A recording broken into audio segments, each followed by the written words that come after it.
उन्होंने मान्य किया है। हमारा काम अगले आने वाले 2 महीने के अंदर होने वाला है। सरकार, सबका सरकार के पास कम से कम 20 लाख रुपए जमा है, ये हमारा मानना है वैल्यूएशन के हिसाब से। वो पैसा हमें कभी वापस नहीं मिलता और 20 लाख का ब्याज जो 15,000 कम से कम होना चाहिए वो भी नहीं मिलता। आज हमको मिलता है 1,000 रुपए मिनिमम। या कोई बोलता है अशोक राउत की संगठना है ना, ये मेरी संगठना नहीं है, ये इन लोगों की भी संगठना नहीं है, ये आपकी संगठना है और आपके जैसे पूरे देश के 80 लाख रिटायर्ड लोगों की संगठना। हाँ मैडम, आप श्रमयोगी मानधन योजना में भारत सरकार 100% योगदान करता है। जो यूपीएस है, पहले ओपीएस था, फिर एनपीएस हुआ, अभी यूपीएस हुआ, तो गवर्नमेंट एम्प्लॉइज के लिए भारत सरकार 18.5% योगदान करती है और हमारे लिए भारत सरकार का योगदान 0। हमने अब तक जो पैसे सरकार के पास भरे हैं, पहले हम 417 रुपए भरते थे, फिर 541 भरते थे, अभी 1250 भरते हैं। अगर हम उसका वैल्यूएशन देखें 1995 में उसकी क्या कीमत थी, आज क्या कीमत है। If you take a simple calculation और वैल्यूएशन हमारे कंट्रीब्यूशन का, तो सबका सरकार के पास कम से कम 20 लाख रुपए जमा है, ये हमारा मानना है वैल्यूएशन के हिसाब से। वो पैसा हमें कभी वापस नहीं मिलता और 20 लाख का ब्याज जो 15,000 कम से कम होना चाहिए वो भी नहीं मिलता। आज हमको मिलता है 1,000 रुपए मिनिमम। पूरे हिंदुस्तान में पेंशनरों के पेंशन की एवरेज है 1,171 रुपया, 1,171। And how many people are getting less than 1,000? Ganguly साहब, 36 lakh 60,000 people are getting less than 1,000। हमारा पूरे जिंदगी का जूस निकाल के उसके बाद में हमको बोलता है कि 1,000 या उसके कम पैसों पे बुढ़ा बुढ़ी दोनों जियो और सरकार की कोई योजना लागू नहीं होती। Because you are pensioner, pension मिलती 700 रुपए और बिकॉज आपको राशन नहीं मिलेगा बिकॉज यू आर पेंशनर, आपको घर नहीं मिलेगा बिकॉज ऑफ पेंशनर। तो ये बहुत बड़ी जाति है, ये बहुत बड़ा अन्याय है। अब ये अन्याय केवल एफसीआई पे नहीं है, केवल जेसीआई पे नहीं है, ये अन्याय केवल ओएनजीसी पे नहीं है, आरटीसी पे नहीं है, ये अन्याय पूरे हिंदुस्तान के इंडस्ट्रियल वर्कर्स पर है,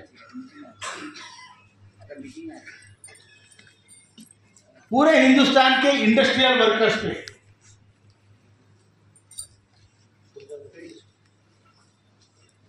पूरे भारत में इंडस्ट्रियल वर्कर्स की संख्या, मैं लोकसभा के आंकड़े बता रहा हूं, 29 करोड़ 88 लाख, मतलब 30 करोड़ इतने लोग इंडस्ट्री में काम करते हैं। उसमें से 7.5 करोड़ लोग ईपीएस 95 के मेंबर है। मतलब आज की तारीख में 7.5 करोड़ लोग हर महीने पैसे भरते हैं पेंशन के लिए 1,250 रुपए, और रिटायर्ड लोगों की संख्या 78 लाख है, 78 लाख। इतने बड़े लोगों पे अन्याय हो रहा है। और परसों आपने देखा होगा एमपीज की पेंशन फिर बढ़ गई, एमपीज के भत्ते बढ़ गए, एमपीज की सैलरी बढ़ गई। मुझे समझ में नहीं आता है, हम अपना प्रॉब्लम लेके उसके पास जाते हैं, सर हमारा पेंशन बढ़ा दो, वो जाके उसमें अपना नाम काट के उसका नाम डाल देता है, बोलता हमारा पेंशन। बहुत गरीब लोग हैं एमपीज, बराबर है कि नहीं? हम बहुत अमीर है, वो गरीब है। मैं तो बोलता हूँ हर महीने विचार करो इसके ऊपर, 100 लोगों ने जाने का एमपी के घर और उसको 1 रुपया डोनेट करके आने का, 100 लोगों का ज्ञान जाने का, हाथ जोड़ने का, बोलना सर आप गरीब है 1 रुपया हमारी तरफ से। अरे वो चारा नहीं मिलेगा आपके, उसको ज्यादा नहीं होता है, उसको कमी पड़ता है, वो जमीन से उठा लेगा वो भी दांत से। वो इतने गरीब है, इतने भिखारी है, हाथी जैसा पेट है। हाथी जैसा पेट है, दिखाने के दांत भी नकली है, खाने के नकली असली है। तो ये जो प्रॉब्लम है, इसके लिए हम सब लोग लड़ रहे हैं। ये मैं अकेला नहीं लड़ रहा हूं, या कोई बोलता है अशोक राउत की संगठन है ना, ये मेरी संगठन नहीं है, ये इन लोगों की भी संगठन नहीं है, ये आपकी संगठन है, और आपके जैसे पूरे देश के 80 लाख रिटायर्ड लोगों की संगठन। हम सिर्फ उसमें कोऑर्डिनेशन कर रहे हैं।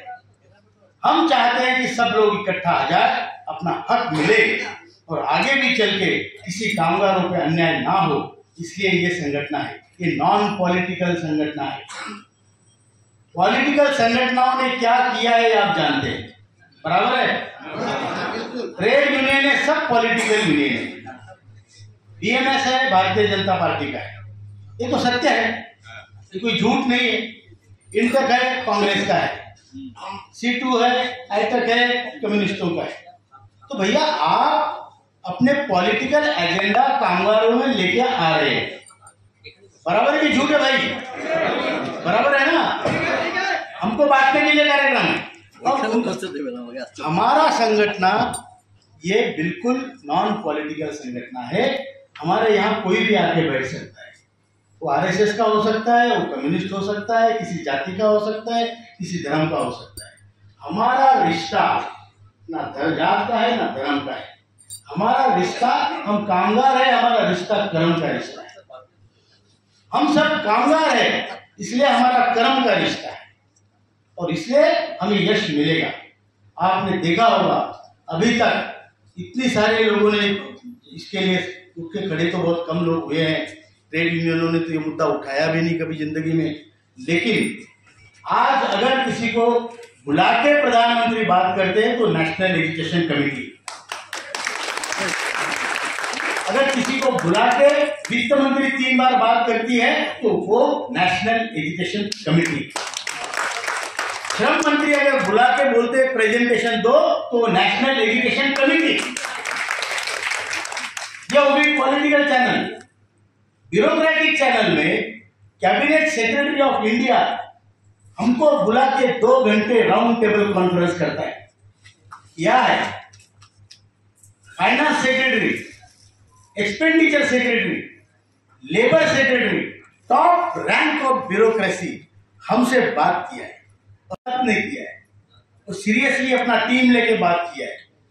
और आपको बता दूं, हमने जो भी पॉइंट कहे हैं किसी ने अब तक उसको गलत नहीं कहा है। ये आपकी यूनियन है, ये आपका विचार वहां पर रखना ये मेरा कर्तव्य है। और कोई मेरे जैसे सामान्य आदमी को अगर कोई बुलाता है तो इसलिए नहीं बुलाता कि मैं बड़ा होशियार हूं, नो, वो इसलिए बुलाता है कि मैं आपका प्रतिनिधि हूं और आपका सपोर्ट मुझे। ये मेरा मान सम्मान नहीं है, ये आपके बल का रिकॉग्निशन है, आपकी ताकत का, आपकी शक्ति का ये प्रदर्शन है, और इसलिए वो बुलाते हैं।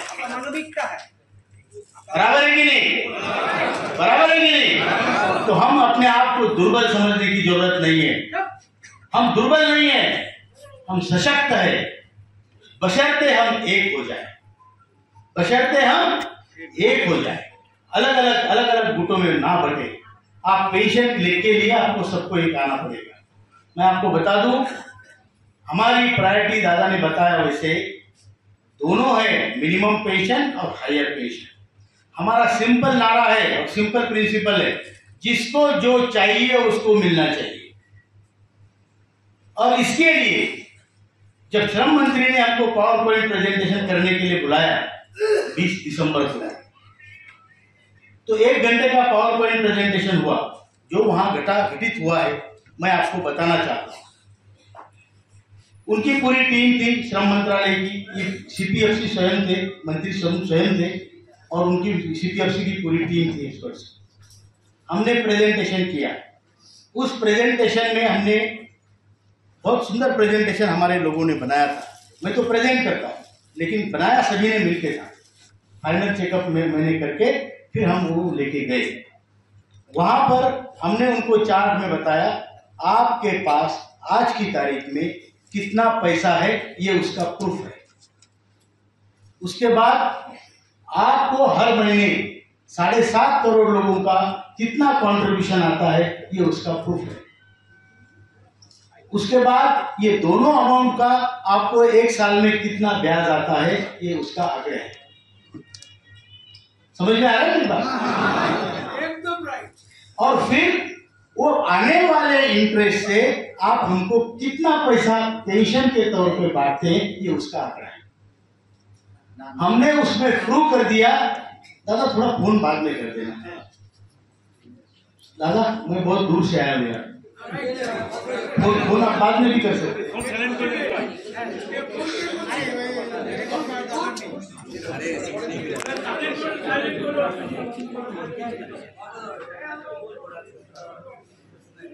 तो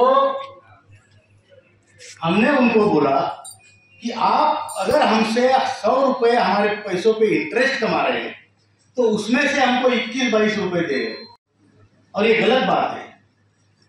फिर वो बोले, फिर उसके बाद हमने ये भी बोला, पूरा आंकड़ेवारी उनको दिखाया कितने पेंशनर्स है, उसमें पेंशनर्स फुल पेंशन पाने वाले पेंशनर कितने हैं, फुल मतलब वही जो मिलती है, रिड्यूस कितने हैं, उसके बाद विडो कितने हैं, उसके बाद बच्चे कितने हैं, अपाहिज कितने हैं, ये सब उनको बताया।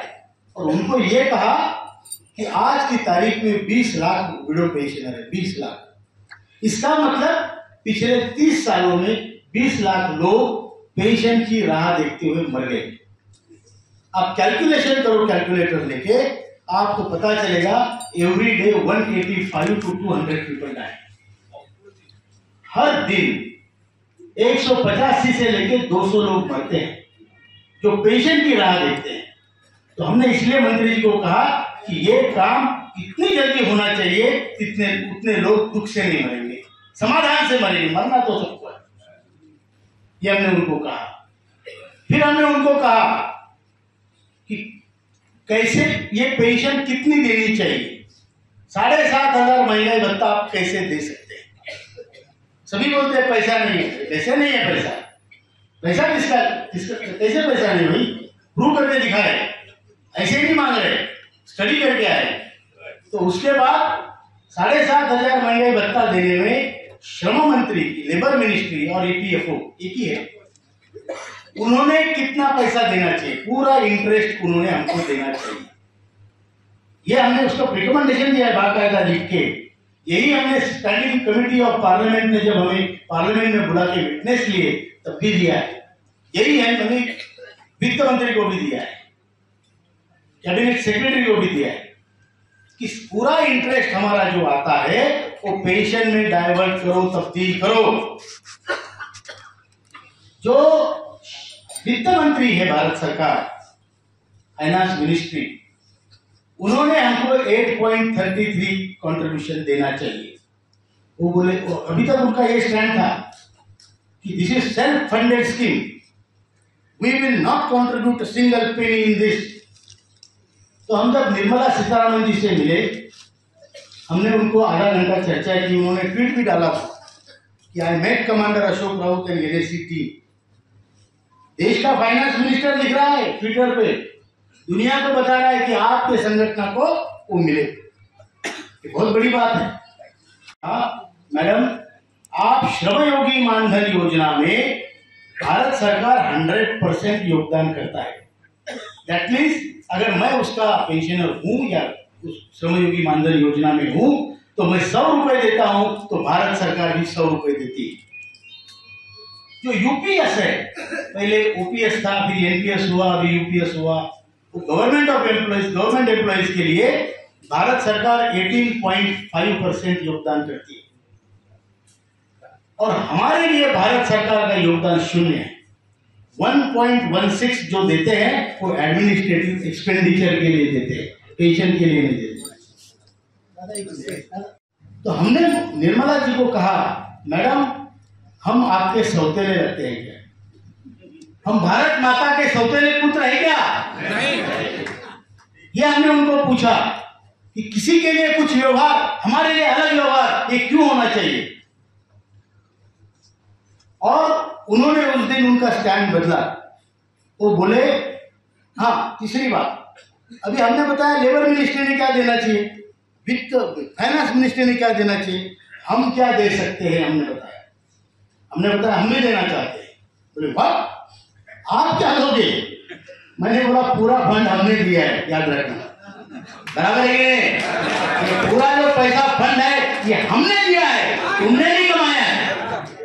तो हम क्या नहीं दे सकते, हम भी दे सकते हैं। हम देंगे जो 8.33 आप काटते हैं वो पूरा 12% काटो, हमें फर्क नहीं पड़ता। जो 15,000 की सीलिंग है 25,000 करो, हमें फर्क नहीं पड़ता, क्योंकि जवानी में हमारे 2 पैसे चाहे कम हो जाए लेकिन बुढ़ापे में हमारी इज्जत बचाओ, बुढ़ापे में हमारी इज्जत बचाओ। हमने उनको ये कहा कि हम केवल प्रॉब्लम लेके नहीं आते, हम सॉल्यूशन साथ में लाते हैं। तो हमने आपको प्रॉब्लम बताया, हमने आपको सॉल्यूशन बताया। हम आपको 18.5 कंट्रीब्यूशन नहीं मांग रहे, हम आपको सिर्फ 8.33 मांग रहे। दूसरी बात, अब देना क्या देना है हमने उनको बताया, कैसे देना है ये भी बताया, क्यों देना है हमने उनको ये भी बताया कि आपने हमको क्यों देना है। उसमें हमने उनको बताया कि हम सब संस्कृति की बातें करते हैं, इस देश की महान देश है हमारा, इस देश की संस्कृति मातृदेवो भव, पितृदेवो भव, गुरुदेवो भव। इस संस्कृति में, इस देश में आज देश का बाप उसके घर में भूखा मर रहा है और आप उसकी तरफ ध्यान नहीं दे रहे हो, ये कौन सी संस्कृति की बात आप करते हैं। कि उनसे कहा आपको अगर देश की संस्कृति बचानी है तो 2 चीजें करनी पड़ेगी। हम वेस्टर्न कंट्रीज जैसे, पाश्चिमात्य देशों जैसे उस संस्कृति के नहीं है कि अपने माँ बाप को वृद्धाश्रम में ढकेलते रहो। हमने उनको कहा अगर आपको देश में वृद्धाश्रम की संख्या नहीं होनी चाहिए तो हमारे वृद्ध लोगों को जिनका हक भी बनता है उनके घर में उनको आर्थिक सशक्तिकरण करो, उनको फाइनेंशियली एम्पावर करो। अगर मेरे घर में आज मेरे पास 10-15 हजार रुपए होते हैं तो मेरा घर में इज्जत बढ़ेगी, बराबर की झूठ है। आज जो मेरे सामने थाली पटकी जाती है कल कोई पटकेगा नहीं, बुड्ढे के पास 15,000 है बोले at the end of the month, बराबर है कि नहीं। बिल्कुल सही। क्योंकि मुझे एक आदमी ने नहीं पीड़ा है, पूरा समाज पीड़ रहा है। मेरे घर में जिस बच्चे को मैंने चड्डी बनियान किताब से लेके सब कुछ ले दिया, उसको पढ़ाई किया, आज उसके सामने मैं 200 रुपए के लिए हाथ फैला रहा हूं, भीख मांग रहा हूं। तो एक बार देखा वो डॉक्टर भी होगा, इंजीनियर होगा, तीसरी बार वो नहीं देगा, उसकी बीवी बोल देगी उसको, बराबर की झूठ मैडम। वो बोलेगी बुढ़ा पक्का जुआ खेलता है, ये शाम को दारू पीता है, ये हकीकत है। तो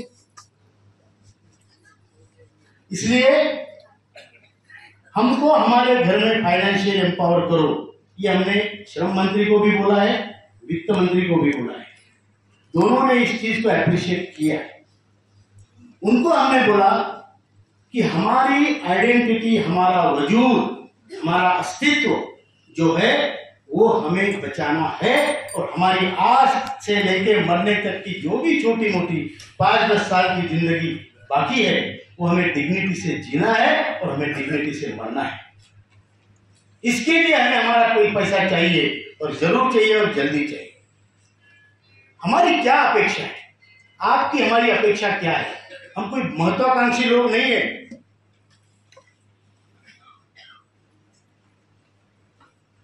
कि हमको राजमहल चाहिए, मुकुट चाहिए, पैसा चाहिए, बिजनेसेस चाहिए, नहीं।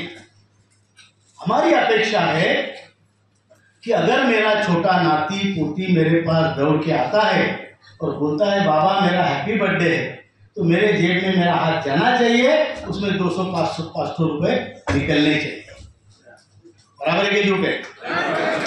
नहीं तो आएगा भी नहीं मेरे पास। बोलता है बाबा के पास जाओ तो बाबा ज्ञान पिलाते हैं, पैसा तो कुछ देते नहीं, चॉकलेट वॉकलेट तो देते नहीं। तो इधर हमारे जमाने में हम स्कूल में ऐसे जाते थे, हम लैंप पोस्ट के नीचे पढ़ाई करते थे। तो बाबा सिर्फ कहानी सुनाता है और मुझे तो कुछ देता नहीं। आज हमने उनको ये बताया कि अगर संस्कृति का जतन और संस्कृति का वहन होना है तो पहली पीढ़ी और तीसरी पीढ़ी का संपर्क जरूरी है। पहली पीढ़ी और तीसरी पीढ़ी का संपर्क जरूरी है, तभी संस्कृति बढ़ेगी, संस्कृति का वहन और जतन होगा। और इसके लिए वो पहली पीढ़ी मतलब वो बूढ़े बाबा के पास कुछ छोटे मोटे पैसे होने चाहिए, ताकि वो जब भी वो नातू आए तो वो बोलेगा अरे तेरे लिए चॉकलेट लाया, होना चाहिए। ये आवश्यक है। आप हमको 60 साल के बाद की उम्र में कचरा नहीं समझ सकते, बराबर ये झूठ है, क्योंकि हम 60 साल के लिए 75-85 हो गए, लेकिन हम मरे नहीं, बुढ़े हैं। मरे क्या? मरे क्या? तो आवाज निकालो, मरे क्या? आवाज निकलना चाहिए। जब लड़ाई है, क्रांति है, तो आवाज निकलना चाहिए, अपना आवाज निकलना चाहिए। आपसी झगड़े में नहीं, झगड़ा आपस में झगड़ा नहीं करेंगे, झगड़ा करेंगे तो बड़ा करेंगे, उनसे करेंगे, बराबर है क्या? जब ये सारी बातें हुई तो प्रेजेंटेशन में श्रम मंत्री ने हमें कहा राउत जी आपकी बात बिल्कुल बराबर है। हमारे गुजरात में एक पद्धति, मंत्री जी बोले कि जब हम किसी के घर में मेहमान जाते हैं तो उन बच्चों के हाथ में कुछ पैसे रखते हैं, ये हमारी यहाँ परंपरा है। मैंने बोला सर परंपरा तो हमारी तरफ हमारे यहाँ भी है, लेकिन हमारे पास रखने के लिए पैसे नहीं, और ये अच्छी परंपरा है, फॉलो होनी चाहिए। गुजरात में, महाराष्ट्र में नहीं, पूरे देश में फॉलो होनी चाहिए। उसके लिए हमारा काम करो। उन्होंने मान्य किया है, हमारा काम अगले आने वाले 2 महीने के अंदर होने वाला है।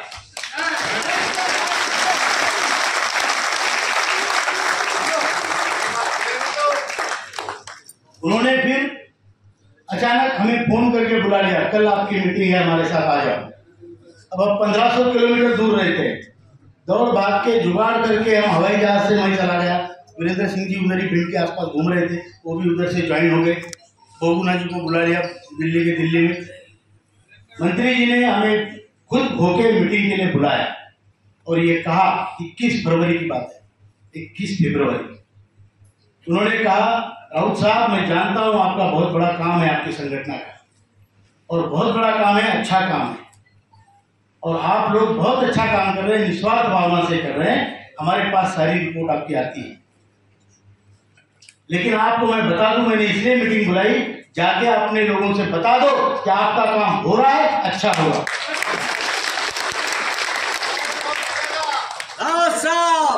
जिंदाबाद जिंदाबाद जिंदाबाद। नहीं हमारी अब क्या है, मैं बड़ा शासन का आदमी हूँ।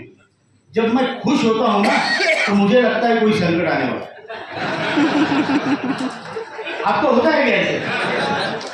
मुझे कभी कभी ऐसा लगता है आज इतना खुश क्यों, कुछ तो बुरा हो। तो जब मंत्री जी ने ऐसे कहा हम वापिस आए। देखिए युद्ध में अफवाहें बहुत बड़ा काम करती है, जिसने भी युद्ध शास्त्र पढ़ा है, अफवाहें बहुत बड़ा काम करती है, और दूसरे का मनोबल गिराना युद्ध का सबसे बड़ा शस्त्र है।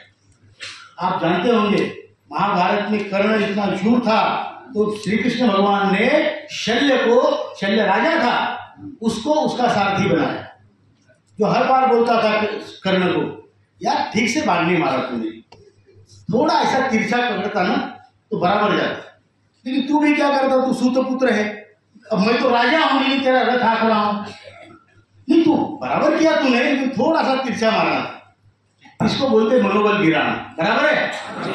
समझ में आई ना बात?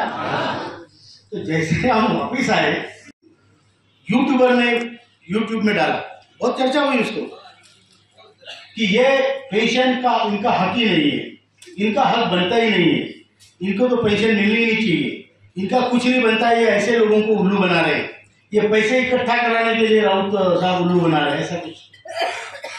तो इसमें लोग काफी परेशान हो गए कि हमारा तो इतना साल से लड़ रहे हैं, काम नहीं होगा, लोगों का मोरल गिर गया। फिर कानपुर से, एक ही शहर से 3 न्यूज़पेपर 4 न्यूज़पेपर में न्यूज आई, 3000 रुपए पेंशन करने का विचार कर रही है सरकार। मतलब आपको 3000 रुपये ला के रख दिया। उसके बाद बीएमएस ने आंदोलन किया, इनको 5000 दे दो। बीएमएस ने आंदोलन करके बताया कि इनको 5000 दे दो 18 तारीख। इसी मैं ये पूछना चाहता हूं, ट्रेड यूनियन होती किस लिए? जो वर्किंग एम्प्लॉइज है, जो ट्रेड में है, ट्रेड मतलब व्यापार, इंडस्ट्रीज, वॉटेवर, उसमें काम करने वाले लोगों का काम भला करने के लिए ट्रेड यूनियन होती है। जब आप रिटायर्ड होते हैं तो आप ट्रेड यूनियन के सदस्य होते हैं क्या? होते क्या? ऊपर से बहुत आवाज कम है, नहीं होते, नहीं है। तो जब आप ट्रेड यूनियन के सदस्य नहीं, वो आपकी ट्रेड यूनियन नहीं। हमारा सरकार के साथ संवाद चल रहा है, सरकार ने एनएसी को चर्चा के लिए बुलाया है। एनएसी और सरकार के बीच में 7500 महंगाई भत्ता की बात हो रही है, उसके ऊपर मंत्री से ऊपर मंत्री की चर्चा हो रही है, प्रधानमंत्री जी के आश्वासन। फिर ये बीच में बिन पूछ वाला बंदर आके कैसे बोलता है इनको 5000 बराबर है कि नहीं? मुझे पैसा लेना है तपन दादा से लेना है, और हमें आके बोलते व्यवहार हम दोनों का है, वो बोलते इनको 2 रुपए दे दो। अरे भाई, मेरी जेब वो काटेगा तो मैं समझ सकता हूँ, तीसरा क्यों काट रहा है? आपको बात समझ में आई? तो इस चीज का हम धिक्कार करते हैं, निषेध करते हैं। ऐसी संगठनाएं जो मौका परस्त है और जो कामगारों का हक उनके जो ट्रेड में रहते हुए तो दिया नहीं, और अब जो बुढ़े लोग पूरे देश में एक होकर अपनी संगठना बना के लड़ रहे हैं जी जान से, तो आके फिर वहां पे भांजी मारे। बराबर है कि नहीं? Now everyone will come to take the credit. नहीं, क्रेडिट से कुछ लेना देना नहीं। मैं क्या बोल रहा हूँ, क्रेडिट से हमें कोई लेना देना नहीं है। सब लोगों को पता है क्या है, हम सबको मालूम है क्या है। हम लड़े हैं, हम सब साथ में लड़े हैं। तो ये क्रेडिट लेना है भाई तो ले, लेकिन मेरी मांग तो कम मत कर। 7:30 के बजाय 8:30 बोल। तेरे बाप का क्या जा रहा है? बराबर है कि नहीं? लेकिन तू बोल रहा है कि इनको 5000 दे दे, ये तेरे बाप का माल है क्या? बराबर है कि झूठ है? ये हमारे बाप का नहीं, हमारा माल है, और हम मांगेंगे और लेंगे। कैसे लेना है हमको मालूम। बराबर है कि नहीं?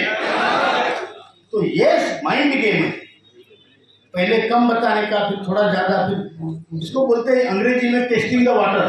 थोड़ा पैर डाल के देखो कितना खोले। बराबर है? इसलिए हमने 24-25 को आंदोलन किया पूरे देश में। बीएमएस का आंदोलन हुआ, कहीं 10, कहीं 20, कहीं 25 लोग शर्मा के जा रहे। हुकुम आया ऊपर से तो दे देने का चुप से, क्योंकि लोग बुरा भला कहेंगे ना, ग्राउंड लेवल पे तो उनको मालूम है। हमारा आंदोलन हुआ, बैंगलोर में 1000 लोग, औरंगाबाद में 1000 लोग, कहीं 100, कहीं 500, कहीं 50, बड़ी तौर पे आंदोलन हुआ। और अभी आज और कल उसको फिर एक्सटेंशन भी दिया है 28 तक। तो ये हमने किया है क्योंकि हमें ये सरकार को दिखाना है कि तुम्हारे 5000 वाले हैं ना, वो जो एक तारा बजा रहे हैं 5000 का, वो हमारे ढोल के सामने कुछ नहीं है। बराबर ही नहीं, हम ढोल बजाएंगे भी। तो ये हमारा काउंटर उसके लिए था। अब रही बात, मंत्री जी ने कहा है काम होगा, अच्छा होगा, लेकिन उसके बाद ये घटनाएं हुई। लेकिन अभी फिर 19 तारीख को, ये 19 को, आज की कितनी, 27, हाँ, आज के 8 दिन पहले, बराबर गुरुवार ही था शायद, उस दिन फिर उनसे मुलाकात हुई। तो उन्होंने कहा लोगों को बता दो आपका काम मिशन मोड पे हो रहा है। मिशन मोड ये शब्द मुझे मालूम नहीं था, फिर मैंने देखा उसका मतलब होता है वार फुटिंग पे हो रहा है, जबरदस्त हो रहा है, और सब लोग उस पर ध्यान दे रहे, और इमरजेंसी, और जल्दी से जल्दी होगा। इसलिए मैं कहता हूं 2 महीने के अंदर आपका काम होगा।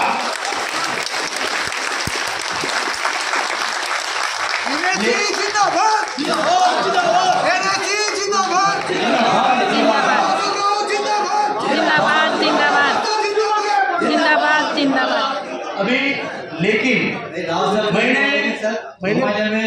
पेशेंट भी बोल दिया था, अभी बोल दीजिए। सब बता रहे डिक्शनरी लेके आया हूँ।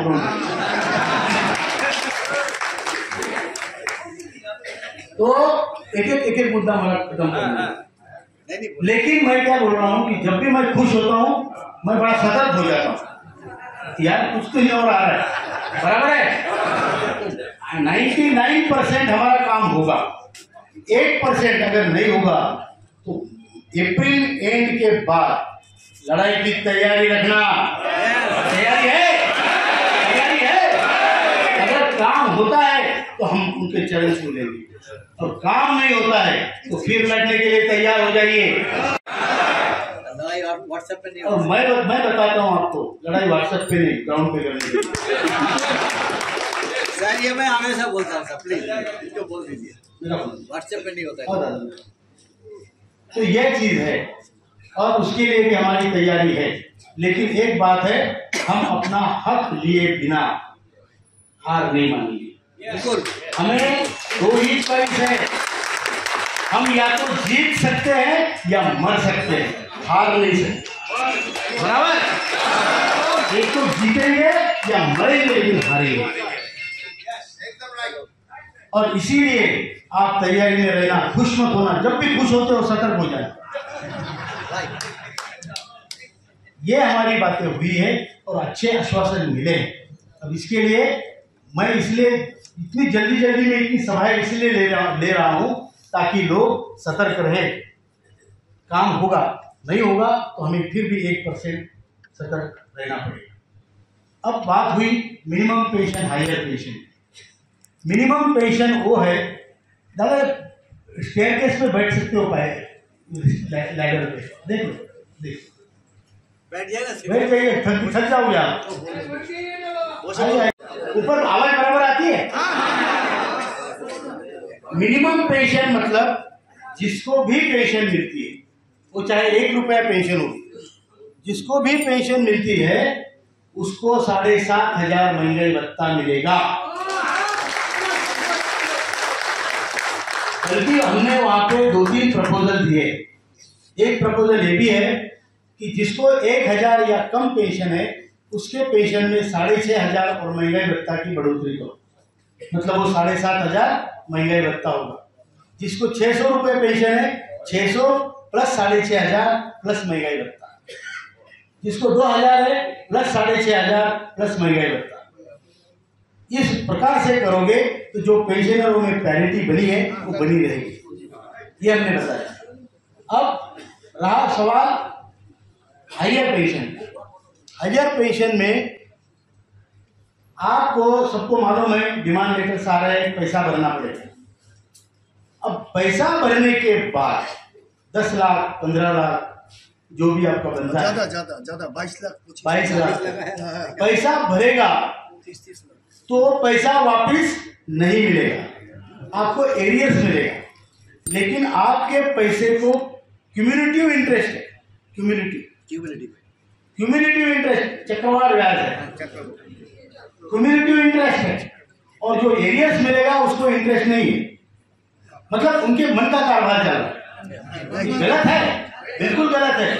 लेकिन आप किस किस चीज के लिए झगड़ोगे, कहां कहां तक झगड़ोगे, तो ये नियम है उनका। मतलब आप पैसा भरोगे इंटरेस्ट के साथ, वो पैसा भरेंगे देंगे बिना इंटरेस्ट का, और उन्होंने ये भी नहीं बताया कि आपको कितना पैसा मिलेगा, लेकिन आप कैलकुलेट कर सकते हैं आपके हिसाब से। दूसरी बात, जब आप पैसा भरोगे, समझो आपने 15 लाख 20 लाख 22 लाख भर दिया और ऊपर का कॉल आ गया, हमकी जवान है क्या?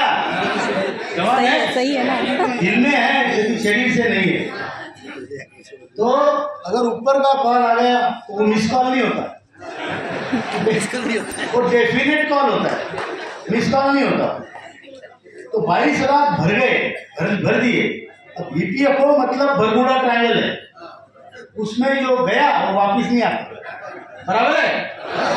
अब ये 22 लाख गए और हम गए, बच्चे क्या बोलेंगे, साला बुढ़ा गया लेकिन 22 लाख का चूना लगा दिया, बुढ़ा गया लेकिन मेरे को 22 लाख का चूना लगा। ये ध्यान रखना, ये चीज ध्यान रखना। और अगर वही 20 लाख या 22 लाख आप बैंक में डालो, आप जितना भरोगे उतना भी मिलेगा, ऐसा पकड़ा तो ये 20-22 लाख आप बैंक में डालो, आपको ब्याज मिलेगा तो उसका 15-16 हजार प्लस मिनिमम पेंशन जोड़ दो उसमें, हाँ, और प्लस आपका 20 लाख सुरक्षित है, बराबर है, वो 20 लाख सुरक्षित है। तो आपको ऊपर का कॉल आने के बाद बेटा बोलेगा बुढ़ा गया लेकिन 20 लाख रखे हुए, बराबर है, मेरी बात समझ में आ रही है।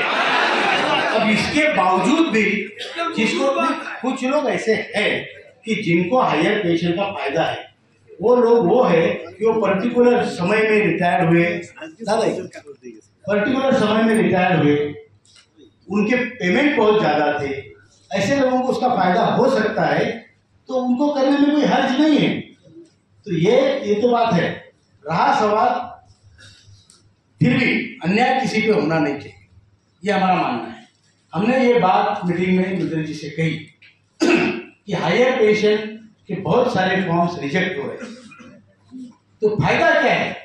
मंत्री जी ने उस प्रेजेंटेशन के दिन दादा उन्होंने हमारे सामने सबको बोला 31 मार्च तक हायर पेंशन के सारे केसेस निपटा दो, उसके बाद I don't want a single case.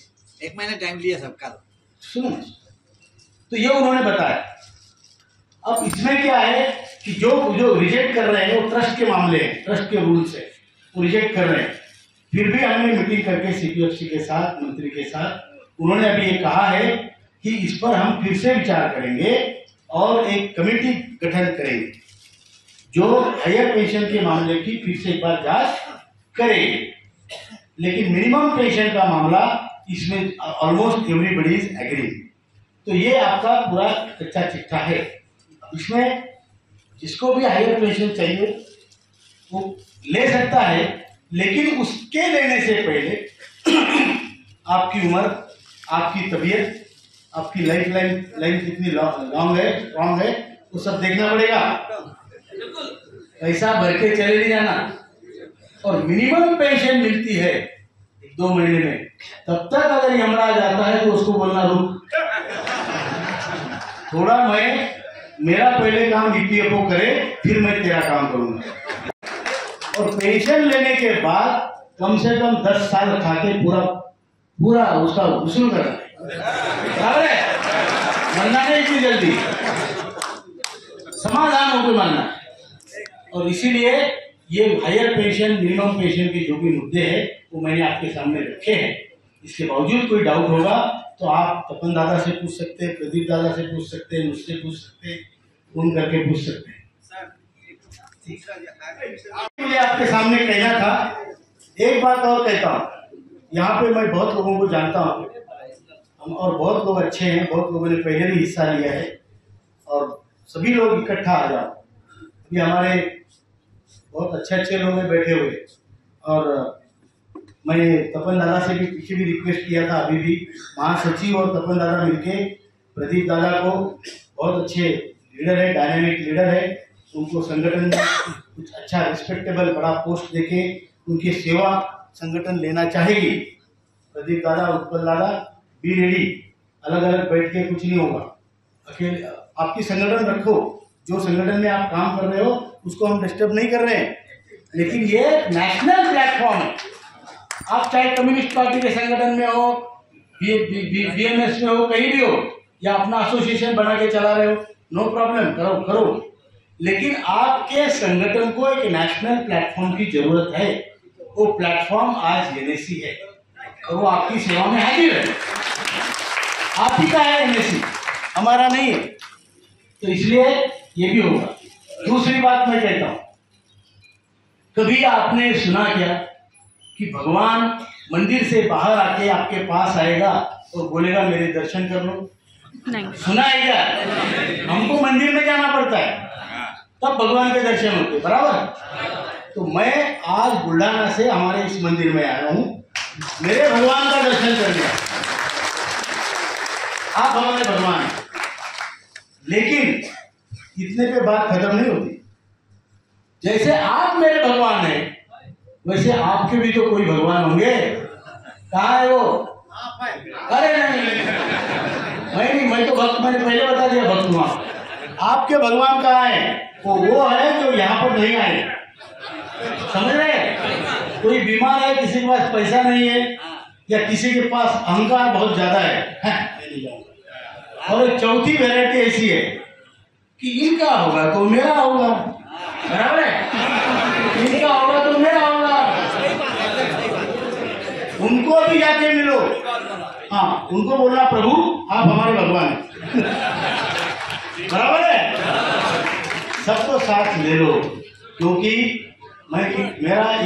मेरी सबसे बड़ी प्रेरणा इस आंदोलन में जो हम लोग सभी काम करते हैं, हम सबकी प्रेरणा ये है कि प्रभु रामचंद्र अगर वानरों की सेना लेके एक बड़ी लंका के 10 मुख वाले रावण को वध कर सकता है, तो हम इंसान हैं, हम भी करेंगे, बराबर है?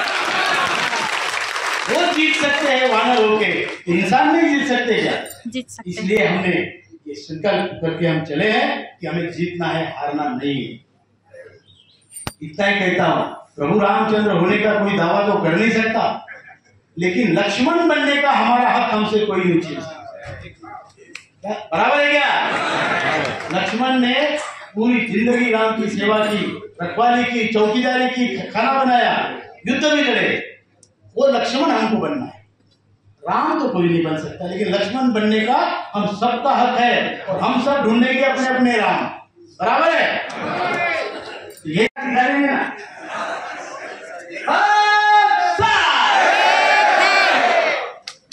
उसके बाद हमारा दूसरा नारा है देश का भारत। हमारा भारत देश दुनिया में सबसे पुराना देश, पुरातन देश, इसलिए ज्येष्ठ देश, और दुनिया में सबसे श्रेष्ठ देश, ऐसा देश कहीं नहीं है। और हम उस श्रेष्ठ और ज्येष्ठ देश के और श्रेष्ठ नागरिक है, बराबर है? इसका हमें गर्व है, अभिमान है, इसलिए हमारा नारा है ज्येष्ठ भारत, ज्येष्ठ भारत, ज्येष्ठ भारत, श्रेष्ठ भारत, ज्येष्ठ भारत, श्रेष्ठ भारत, आप उठाओ, ज्येष्ठ भारत, श्रेष्ठ भारत। धन्यवाद।